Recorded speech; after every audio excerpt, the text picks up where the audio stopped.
Shortly after our border filming, the opportunity came up to meet with a former cartel hitman. Ali, his assumed name, was a Sicario for the Sinaloa cartel from the age of 18. What was your first job when you entered into the cartel? First, I started moving drugs from in the state of Baja California, from port to the border, to a security house in the border. And then, as I understand, you became a Sicario. Yeah. Would you ever tell me, just as someone who doesn't know at all, what is a Sicario? What does that mean? It's basically a hitman, someone that kills for pay. And when it comes to being a Sicario, are there rules that you need to follow? Yeah, I think it's for it's like personal, on a personal level.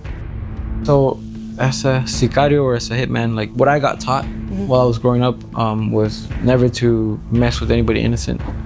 Really? To not take out anybody that doesn't owe anything, you know? Okay. And a lot of bosses will tell you, they're after a certain person and they'll be like, go kill his mom, go kill his sister. Make sure that he knows that we're not messing around. And I've had to say, you know what, I don't do that kind of stuff. Yeah. That's not my thing. I think it's because of I believe in karma, you know, and I've noticed that people that are vicious and relentless in causing violence end up in the same place.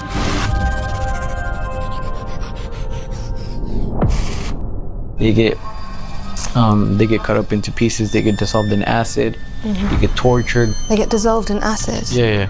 Alive? Yeah, alive. Yeah. Or they'll tie you up to they'll tie your hands and they'll tie your feet and they'll put you on a car, 2 cars, and they'll separate you. Is this stuff that you've seen personally? Yeah. That's why humans can be very like violent in that aspect, that especially in the cartels I've seen that the more violent and the more horror that you can put in fear into your enemy, it's better for them. Is that almost the more that you can do, the more pain that you can inflict, the more torture, that's a way to get ahead? I've always preferred more the efficient than the elaborate. Yeah. It's not pleasant, you know? Yeah. It's not pleasant cutting someone's head off or dismembering someone. The smell is unbearable. Ali was 20 years old the first time he was asked to kill someone by his cartel bosses. When you're working as a hitman, the first jobs that you'll get are easy jobs. Like they'll give you a target, you'll go in, you'll take them out. Okay. So maybe that person that you killed was not another hitman. It was probably more an accountant for the cartel, the rival cartel. There are people who are in it because they enjoy the act of inflicting pain on another human. Yeah, there's definitely you got sick, twisted people in the cartel, but I think those are the people that don't last. Right. There's a reason why I'm still alive, you know? Yeah. A lot of people ask me, like, how is it that you're still alive? Oh, well, I always kept myself humble and I always try to keep, in a way, I always try to manage myself with honor, you know? I'm not gonna inflict more pain than I need to another human being.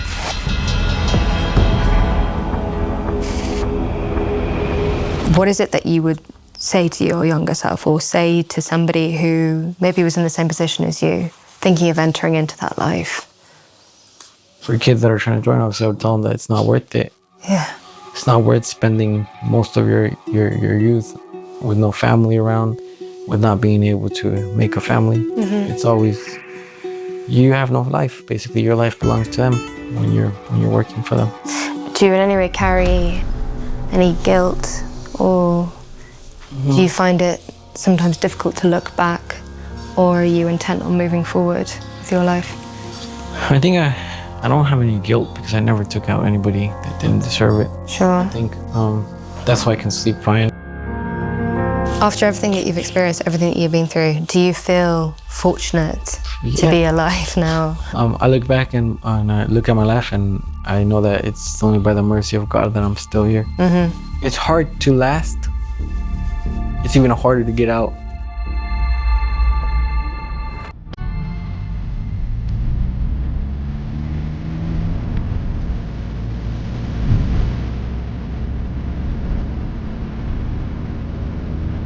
I had a call from work. Oh, a girl from work. Yeah, we're gonna have a small incident. A girl got murdered.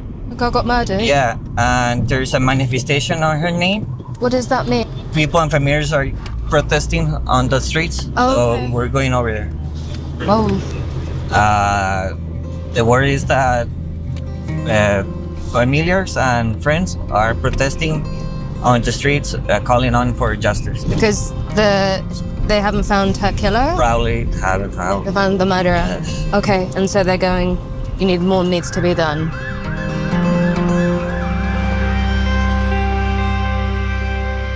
That's her. That's her. How old is she? I don't know, but she seems like she's a teenager. She's got braces. What was her name? Does it say? Fernanda Naiz Molina Vázquez. Invasiva a una autoridad que se sienta en su escritorio y prende el aire acondicionado nada más, pero no se interesa en buscar Voy a tomar las fotos para el jóvenes que periódico. no regresan a su Voy a tomar casa. fotos para el periódico. Las autoridades tienen que hacer su trabajo. No se los estamos pidiendo, por favor. Las familias hacen un recorrido diario hacia las oficinas y que tendrían que estar ahí. Mi hija se perdió el día 9 de Con urgencia que atiendan el reclamo de las Ya no familias. regresamos hacia la ciudad.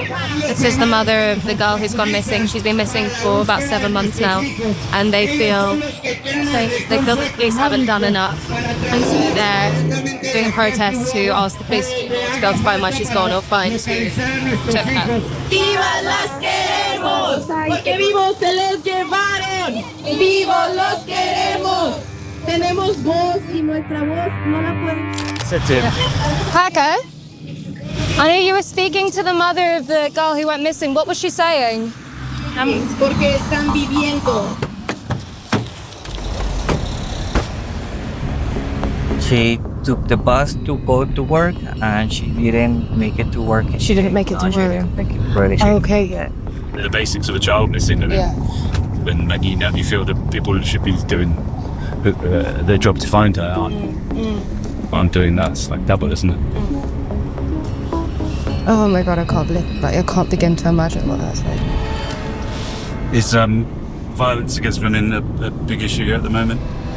Yeah, well, it's part of the city history. The night it was a small town, it was a small city. With those feminicides, it shook the whole town. Towns that were neighbors. What was the population of Juarez when that happened? Do you know? I think it was under 1 million. Under 1 million, and how many women were killed? I don't have their numbers, but there have been cases that they have found like bodies of 3 or more women in one same spot, you know? And for a small city, that's a lot.